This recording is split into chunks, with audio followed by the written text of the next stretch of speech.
আমরা মিলেমিশে আছি, কারণ বাংলাদেশ আমাদের সবার। আমরা এবার বলেছি, সোচ্চারভাবে বলেছি, আমরা বাংলাদেশে কোনো মেজরিটি মাইনরিটি মানি না। বাংলাদেশে যারাই জন্মগ্রহণ করেছে তারা সকলেই বাংলাদেশের গর্বিত নাগরিক। এই মাইনরিটি শব্দ বলে বলে অন্যান্য ধর্মের ভাই বোনদেরকে ব্যবহার করে একটি গোষ্ঠী মূলত দেশের বাইরে থেকেই তাদের স্বার্থ হাসিল করতে চায়। এখন আমাদের এই ভাই বোনেরা ওইটা বুঝতে পেরেছেন, তারাও সোচ্চার হয়েছেন।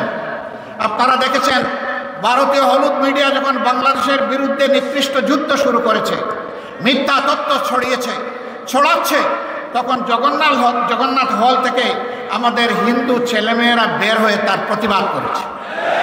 কারণ তারা প্রমাণ করেছে এদেশ আমাদের সবার। তোমরা যা বলো তা অসত্য, তা মিথ্যা। তোমরা আমাদেরকে ব্যবহার করে তোমাদের মতলব হাসিল করতে চাও, সেই সুযোগ আমরা তোমাদেরকে দেব না। কেন ভারত এটা করে আমাদের সাথে? আমরা তাদের কি ক্ষতিটা করেছি? ভারতের কোনো আভ্যন্তরীণ ব্যাপারে আমরা হস্তক্ষেপ করেছি? ভারত বলে আমাদের দেশে সাম্প্রদায়িক সহিষ্ণুতার অভাব, সম্প্রীতির অভাব। হ্যাঁ, মানুষ দেখতে পাচ্ছে কোন বৎসর কতটা কোন ধর্মের মানুষ ভারতের উগ্র একটি সাম্প্রদায়িক গোষ্ঠীর কাছে নির্মমভাবে নিহত হয়। সারা বিশ্ব তার সাক্ষী। বাংলাদেশে এই ধরনের নিকৃষ্ট ঘটনা ঘটে না। সর্বশেষ একটা চরমপন্থী সংগঠনের হাতে নির্মমভাবে চট্টগ্রামের আদালতে একজন আইনজীবীকে খুন করা হয়েছে। তারা চেয়েছিল এই খুনের মাধ্যমে একটা খুনের হুলি খেলতে। বাংলাদেশের মানুষ তাদের মুখে চুনকালি লেপে দিয়েছে। বাংলাদেশের মানুষ ধৈর্যের পরিচয়ে, সহিষ্ণুতার পরিচয় দিয়ে বলেছে এ খুনের সাথে যারা জড়িত তাদের বিচার হবে, কিন্তু তাই বলে নির্বিচারে আমরা সবার গায়ে হাত তুলতে চাই না। ভারত কি এমন একটা উদাহরণ দেখাতে পারবে? তাদের দেশের মুখে আছে। আপনারা দেখেছেন গতকাল বিভিন্ন ধর্মের যারা সম্মানিত ব্যক্তিবর্গ তাদেরকে নিয়ে প্রধান উপদেষ্টা একসাথে এক কাতারে দাঁড়িয়ে আওয়াজ তুলেছেন, এদেশ আমাদের সবার, আমরা এখানে কোনো সাম্প্রদায়িক বিভাজন চাই না। আমরা ধন্যবাদ জানাই আমাদের প্রধান উপদেষ্টাকে তার এই মহৎ উদ্যোগ নেওয়ার জন্য। উদ্যোগ নিয়েছেন, উদ্যোগ নিয়ে থেমে গেলে হবে না, এই যাত্রা আমাদের অব্যাহত রাখতে হবে। এর আগের দিন তিনি সমস্ত রাজনৈতিক, দেশপ্রেমিক, ফ্যাসিবাদ বিরোধী, সাম্রাজ্যবাদ বিরোধী জাতীয় রাজনৈতিক নেতৃবৃন্দকে নিয়ে তিনি এক কাতারে দাঁড়িয়েছেন। সবাই আমরা একই আওয়াজ তুলেছি, আমরা কোনো আগ্রাসন সহ্য করব না। বাংলাদেশের 1 ইঞ্চি জমি আমরা কাউকে ছেড়ে দেব না। আমাদের জীবন দিব, তবুও বাংলাদেশের আধা ইঞ্চি জমি আমরা ছেড়ে দেব না। এটি আমাদের কমিটমেন্ট। সম্মানিত ভাই বোনেরা, এই দেশ তাহলে আগামীতে কি হবে? এই দেশকে কে গড়বে? এই দেশ গড়তে হলে কিছু ছাদাবাজ মুক্ত হাত দরকার, কিছু চরিত্রবান দুর্নীতিমুক্ত মানুষ দরকার, কিছু দেশপ্রেমিক, চিন্তাশীল, বিচক্ষণ মানুষ দরকার। এই বিচারটা করবে কে? আমাদের হাইকোর্ট না জজ কোর্ট না সুপ্রিম কোর্ট? এই বিচার করবে জনতার আদালত। জনগণকে বোকা ভাবার কোনো কারণ নেই। আমরা জনগণের উপর আলহামদুলিল্লাহ পূর্ণ আস্থা রাখি। জনগণ বিচার করবে অতীত কার কেমন ছিল, বর্তমান কার কেমন, আর ভবিষ্যৎ কার কেমন হতে পারে। অতীত, বর্তমান এবং ভবিষ্যৎ বিবেচনায় জনগণ সিদ্ধান্ত নেবে। আমরা সেই সিদ্ধান্তের অপেক্ষায়। তাহলে সিদ্ধান্তটা আসবে কিভাবে? অবশ্যই নির্বাচনের মধ্য দিয়ে। সেই নির্বাচন হতে হবে সুষ্ঠু, অবাধ এবং গ্রহণযোগ্য। এখানে কোনো পেশি শক্তি অথবা টাকার খেলা চলবে না। এই রাস্তা বন্ধ করতে হবে। এই রাস্তা যদি বন্ধ করতে হয় তাইলে কতগুলো প্রয়োজনীয় সংস্কারও আনতে হবে। সেই সংস্কারে সরকার হাত দিয়েছে। আমরা সরকারকে অনুরোধ করব সংস্কারে গতি বাড়ান। সংস্কারে গতি বাড়িয়ে মৌলিক সংস্কারগুলো করে একটা সুষ্ঠু নির্বাচন জাতিকে উপহার দেন। আপনারা যেন ইতিহাসে স্মরণীয় হয়ে থাকতে পারেন। আপনাদের নিজস্ব কোনো এজেন্ডা থাকবে না। এজেন্ডা, জাতীয় এজেন্ডা একটাই, যে একটা সুন্দর সুষ্ঠু নির্বাচন আপনারা উপহার দেবেন। তার জন্য যত সংস্কার প্রয়োজন তাই আপনারা করুন। আমরা আপনাদেরকে চাপ দিচ্ছি না। আবার অনুরোধ করব, আপনারা মূল্যবান সময়টাকে নষ্ট করে দীর্ঘায়িত করবেন না। আপনারা যৌক্তিক সময়ের ভিতরে এই নির্বাচন জাতিকে উপহার দিন। জাতি গত 3টা টার্ম তাদের নিজস্ব ভোটের অধিকার প্রয়োগ করতে পারেনি। বিশেষ করে জাতির 42 ভাগ ভোটার যারা যুবক, তারা একটা ভোটও দিতে পারেনি। আমরা আমাদের যুবকদের হাত ধরে, যুবকদের বুক ছিটিয়ে যুদ্ধ করা এবং রক্তের বিনিময়ে এই স্বাধীন পরিবেশটুকু পেয়েছি। আমরা চাই আগামীতে তারা শুধু ভোট দিবে না, তারা জাতিকে নেতৃত্বও দিবে ইনশাআল্লাহ। আমরা একটা যুব সমৃদ্ধ বাংলাদেশ গঠন করতে চাই। আমরা আমাদের যুবকদের হাতকে বেকারের হাত হিসাবে দেখতে চাই না।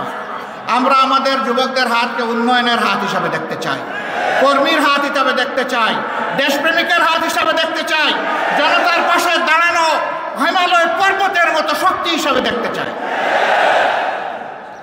প্রিয় সংগ্রামী কুমিল্লাবাসী, আপনাদের প্রিয় নেতা বলেছেন 2টা যৌক্তিক কথা। একটা এয়ারপোর্ট, সেই ব্রিটিশ আমল থেকে এখানে তখন বিশ্বযুদ্ধের জন্য ঘাঁটি গাড়া হয়েছে।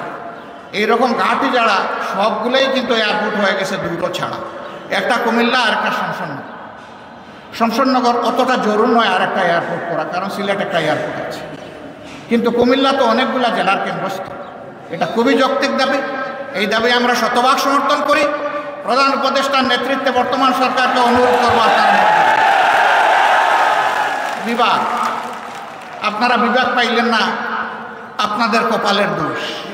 আপনাদের জেলার নাম কুমিল্লা। কুমিল্লা জেলাটাকে আমাজন জঙ্গল থেকে এখানে এসে পড়েছে? এটাকে বাংলাদেশের অংশ নয়? মহান স্বাধীনতা যুদ্ধে, 24-এর যুদ্ধে কুমিল্লার কি কোনো ভূমিকা নেই? যদি কুমিল্লার ভূমিকা কুমিল্লা নামেই রাখার সুযোগ থাকে, আজকে কুমিল্লার নামে বিভাগ দিতে অসুবিধা কোথায়? কেন সেটা আটকে রেখেছিলেন? শেখ মুজিবুর রহমান সাহেব দুনিয়া থেকে বিদায় নিয়েছেন, তার সুকীর্তি অথবা তার অন্য কিছু, সেটার মূল্যায়ন জনগণ করেছে, করবে, করতে থাকুক। কিন্তু আপনি ওই জায়গায় জেদ ধরে আপনি কুমিল্লা বিভাগ দিবেন না, একটা জেলাকে তার নাম ধরে অপমানিত করবেন। আপনি বাংলাদেশের প্রধানমন্ত্রী হতে পারেন না।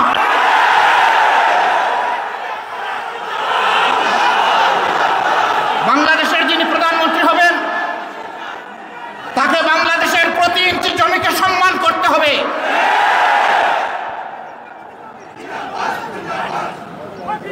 এটা একটা জুলুম, একটা এলাকার লোকদের উপর নিঃসন্দেহে এটি একটি জুলুম। অনেকগুলা জুলুমের মধ্যে এটা একটা জুলুম।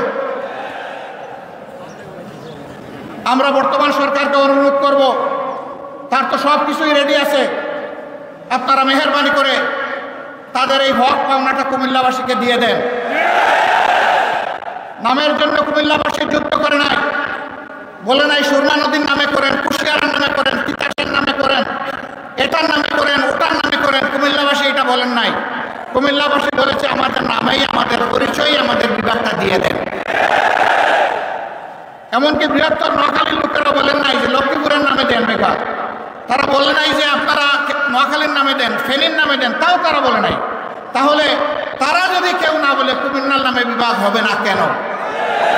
এ বিভাগ হওয়া উচিত। বরঞ্চ আরেকটা কারণে হওয়া উচিত যে একটা নামের প্রতি অপমান করা হয়েছে, যত তাড়াতাড়ি পারেন দিয়ে সম্মানটা ফিরিয়ে দেন। আমরা এমন একটা বাংলাদেশ গঠন করতে চাই যে বাংলাদেশে কোনো বৈষম্য থাকবে না। আপনারা সবাই রাজি আছেন? কিন্তু আমাদের স্টেজের লোকেরা রাজি না, কারণ আপনারা নিচে বসে আছেন সাধারণ চেয়ারে, ওনারা দামি চেয়ারে এখানে বসে আছেন। তার মাঝে আবার 3টা দেখেন ডিস্টিংগুইশড, ওইটার হাইট আরও বেশি। আইসা দেখি যে এই 3টাতে আবার বিছানা আছে, কি বলে জানি, টাওয়াল দেওয়া আছে। তো আমি বৈষম্য বেশি দূর করতে পারি নাই, প্রথমে আমার টাওয়ালটা ফেলে দিছি। আগামীতে এই ধরনের কোনো আয়োজন হলে সকল চেয়ার সমান থাকবে ইনশাআল্লাহ। যে চেয়ার নিচে থাকবে, দেখার স্বার্থে যদি একটা স্টেজ লাগে তাইলে সেই চেয়ারটাই উপরে থাকবে ইনশাআল্লাহ। আপনারা সবাই রাজি আছেন? আপনারা তো রাজি থাকবেন, ওনারা রাজি কিনা? ওনারাও রাজি আছে, আলহামদুলিল্লাহ। তাইলে আমরা উভয় পক্ষ রাজি যে আমরা সকল ক্ষেত্রে বৈষম্যহীন চলবো ইনশাআল্লাহ। তবে এটা ঠিক যে যার যার রুচি মতো চলবো। যেমন আমার গায়ে একটা সদরিয়া বা একটা কোটি আছে, তাই বলে সবাইকে কোটি পরতে হবে না। ব্লেজার যার পছন্দ তিনি ব্লেজার পরবেন, শীতের দিনে সোয়েটার গ্লাভ চাদর যার পছন্দ তিনি তাই পরবেন। কিন্তু সামাজিক ক্ষেত্রে আমরা ইনশাআল্লাহ সমান থাকবো আল্লাহ চাই। দেখেন বৈষম্যের শিকার হয়ে বাইকগুলো পড়তে বসছিল এই মাত্র। তা আমরা আল্লাহর দরবারে বৈষম্য থেকে পানা চাই। এখন এই বৈষম্যহীন দেশটা গড়বে কে?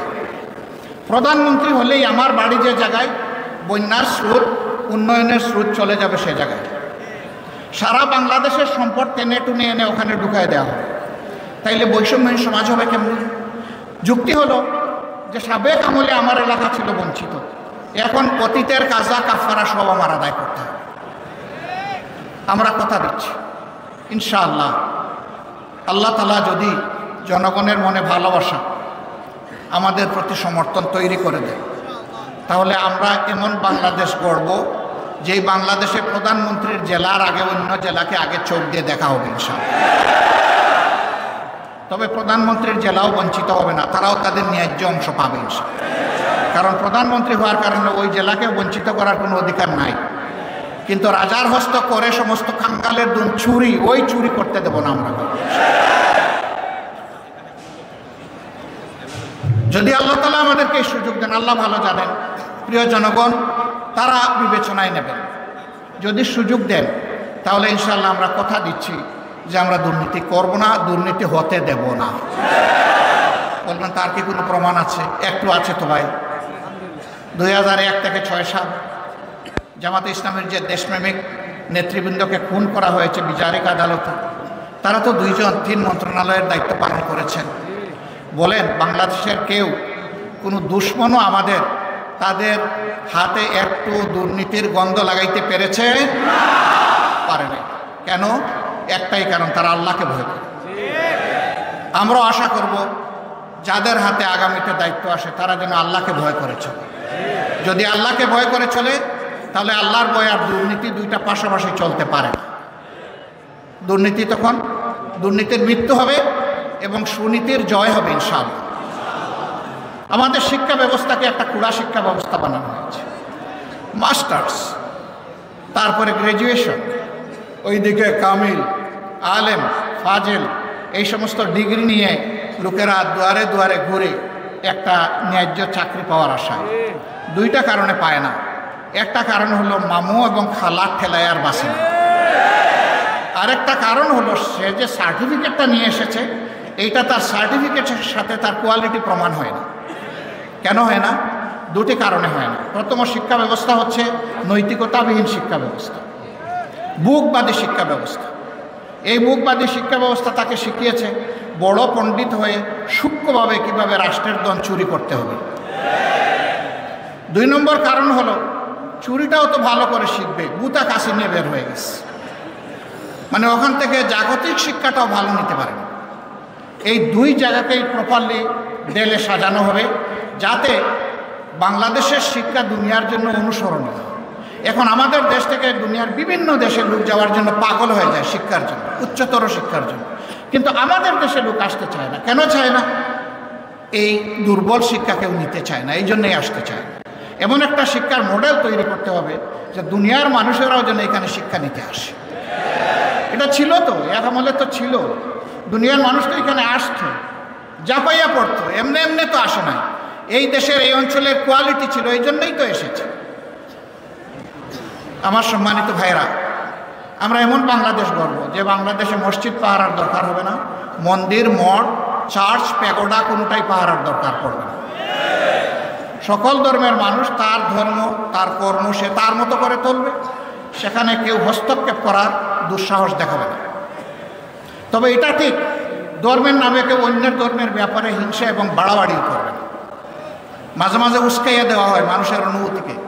এরা দুষ্ট, যারা এটা উস্কাইয়া দেয় এরা সুস্থ মস্তিষ্কের মানুষ না, এদের ভিন্ন এজেন্ডা আছে, এগুলো আমরা করতে দেব। প্রিয় ভাইরা, এখানে আপনারা অনেকে ফ্ল্যাগ নাড়বেন, নেড়েছেন, হয়তো আবার নাড়বেন। 2টা ফ্ল্যাগ ছাড়া কোনো ফ্ল্যাগ এখানে উঠবে না। একটি বাংলাদেশের ফ্ল্যাগ আর একটা বাংলাদেশ জামাতে ইসলামীর লোগো সম্বলিত ফ্ল্যাগ। এর বাইরে মেহরবানি করে কোনো ফ্ল্যাগ এখানে উড়াবেন না। দেখি যুব সমৃদ্ধ একটা সমাজ গড়ার স্বপ্ন দেখে এই সমাজটা গড়বে কে? এই সমাজটা আপনাদেরকেই গড়ার দায়িত্ব নিতে। আপনারা বলেছেন যারা যে এক আল্লাহ, আমরা এক আল্লাহর উপর ভরসা করে সামনে এগোতে চাই। রাসূল করিম সাল্লাল্লাহু আলাইহি সাল্লামের দেখানো দুনিয়ার সবচেয়ে শ্রেষ্ঠ আদর্শ অনুসরণ করতে চাই। আমাদের নিজের জীবনে আগে এটা প্রতিষ্ঠিত করতে হবে। প্রতিষ্ঠা করার পথে অনেক সমালোচনা শুনবেন, অনেক বাধা আসবে। জামাতে ইসলামীকে বলা হবে এটা প্রতিক্রিয়াশীল শক্তি। জামাতে ইসলামী প্রতিক্রিয়াশীল হলে 15.5 বছর জামাতে ইসলামীর উপর যে অত্যাচার, যে নির্মম নির্যাতন, যে জুলুম হয়েছে, দল হিসাবে চিন্তা করুন তো এই ক্ষতিটা আর কার হয়েছে? 1-2 করে শীর্ষস্থানীয় 11 জন নেতাকে হত্যা করা হয়েছে। তাদের রক্তে ভেজা আজকের এই বাংলাদেশ। তাদের সহকর্মীদেরকে হত্যা করা হয়েছে, তাদের রক্ত ভেজা এই বাংলাদেশ। আমাদের প্রত্যেকটা অফিসকে সিলগালা তালাবদ্ধ করে রাখা হয়েছে। একটা মুহূর্তের জন্য আমাদেরকে ঢুকতে দেওয়া হয়নি, এটা অন্য কারোর জন্য হয়। আমাদের নিবন্ধন সংগঠনের কেড়ে নেওয়া হয়েছে, এটা কারো হয়নি। শেষ মুহূর্তে দিশাহারা হয়ে আমাদেরকে নিষিদ্ধ ঘোষণা করা হয়েছে, এইটাও কারো হয়। হ্যাঁ, হয়েছে অন্য সকল দলের, সরকারের প্রতিপক্ষ আলিম উলামা সহ বিভিন্ন দল সহ মানুষ খুন করা হয়েছে, গুম করা হয়েছে, তা আমাদেরও করা হয়েছে। কিন্তু এই 4 জিনিস আর কারো করা হয় কেন? এত জ্বালা আমাদের উপর। ওই যে প্রথমেই বলেছি, বাংলাদেশ জামাতে ইসলামী পরীক্ষিত দেশপ্রেমিক শক্তি বাংলাদেশের স্বাধীনতা সার্বভৌমত্বের ব্যাপারে কারো সাথে আপোষ করেনি, কারো সাথে আপোষ করছে না, এবং ইনশাআল্লাহ কারো সাথে আপোষ করবে না। এই কারণেই জামাতে ইসলামের এই উপরে আক্রোশ ছিল। সম্মানিত ভাই ও বোনেরা, বলা হয় এরা যদি ক্ষমতায় যায় তাহলে মহিলাদেরকে ঘরের বাইরে আসতে দেবে না। একজন সাংবাদিক মহিলা আমাকে প্রশ্ন করেছেন, আপনারা ক্ষমতায় গেলে দেশটা কি আফগানিস্তান হবে না পাকিস্তান হবে? আমি বললাম ইনশাআল্লাহ বাংলাদেশ হবে, ভালো বাংলাদেশ হবে। এটা আফগানিস্তানও হবে না, পাকিস্তানও হবে না। আপনি এর দ্বারা কি বলছেন? তিনি বললেন, আপনারা ক্ষমতায় গেলে মহিলাদেরকে পেশাগত দায়িত্ব পালনে দেখতে চাইবেন না, সবাইকে আপনারা বুরকা পরার কথা বলবেন। আমি বললাম, মহিলারা তাদের যোগ্যতার প্রমাণ দিবেন, পেশাগত দক্ষতার প্রমাণ দিবেন। 2টা ভালো জিনিস সাথে পাবেন, একটা হচ্ছে মর্যাদা, আর একটা হচ্ছে নিরাপত্তা। এখন সমাজে সেই মর্যাদাও দেওয়া হয় না, নিরাপত্তা তো নাই। তখন সব জিনিসের সাথে এই 2টাও নিশ্চিত করা হবে। কেন তারা পারবেন না? রাসূল করিম সাল্লাল্লাহু আলাইহি ওয়াসাল্লাম যুদ্ধের ময়দানে মহিলাদেরকে সুযোগ দিয়েছেন যুদ্ধ করার। আমরা কে মহিলাদেরকে ঘরের মধ্যে তালাবদ্ধ করে রাখার? আর মহিলারা ঘর থেকে বের হবে না? তার সামাজিক দায়িত্ব নাই, তার পেশাগত দায়িত্ব নাই? উম্মাহাতুল মুসলিমিন উম্মতের উস্তাদের কাজ করেছেন, তারা কেন শিক্ষকতার কাজ করতে পারবে না? রাষ্ট্রের গুরুত্বপূর্ণ বিষয়ে তাদেরকে পরামর্শে সামিল করেছেন, তারা কেন রাষ্ট্রের সিদ্ধান্তে সামিল থাকবেন না? ইনশাআল্লাহ মর্যাদার সাথে, নিরাপত্তার সাথে তারা সেদিন এই নূতন বাংলাদেশের একজন নাগরিক হয়ে তারা গর্ববোধ করবেন যে আমি এমনই একটা বাংলাদেশের নাগরিক।